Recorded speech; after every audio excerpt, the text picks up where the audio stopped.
এসে দেরি করিস না, মায়াটারে খোঁজ। কয়েকজন ছেলে মিলে একটা মেয়ের খোঁজে জঙ্গলের ভিতরে চলে যাচ্ছে, কারণ মেয়েটা তাদের থেকে বাঁচতে জঙ্গলের ভেতরে ঢুকে পড়ে। এখন আমি কই যাব? সব থেকে অন্ধকার, কোনো রাস্তাও দেখতে পাবো না, বাঁচার কোনো চান্সই নেই।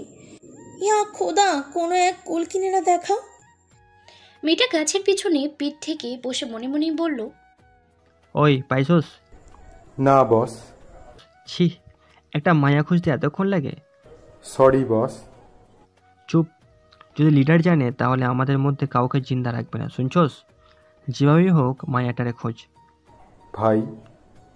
তাদের মধ্যে এক ছেলে বসকে ইশারা করে গাছের দিকে তাকাতে বলে। বস সেই দিকে তাকিয়ে দেখে গাছের ডালে ওড়নার খানিক অংশ লেগে আছে। সে দাঁত কেলিয়ে সবাইকে সেদিকে যেতে বলে। ধীর পায়ে সেই গাছের দিকে এগোতে লাগে। এরা কি চলে গেছে? দেখব কি একবার?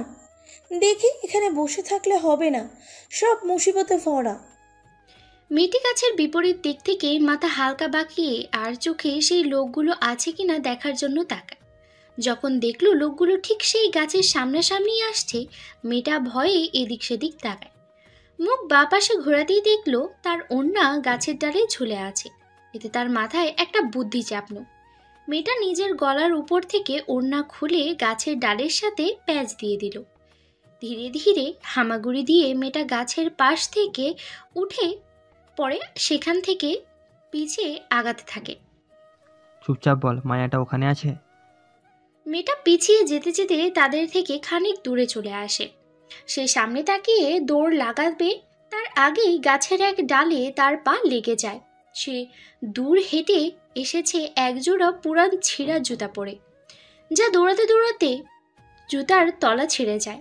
মেয়েটার পা ডালের কাঁটায় জোরে গেঁথে ঢুকে যায়। এতে ব্যথায় সে চিৎকার দিয়ে ওঠে। মেয়েটার চিৎকার শুনে সবাই সেদিকে তাকাতেই মেয়েটা দেখতে পায় ওই ওই, মায়া ওখানে, চল চল। বসের পিছে সব ছেলেরা তেড়ে আসতে লাগে। মেয়েটা নিজের হাঁটুতে ভর দিয়ে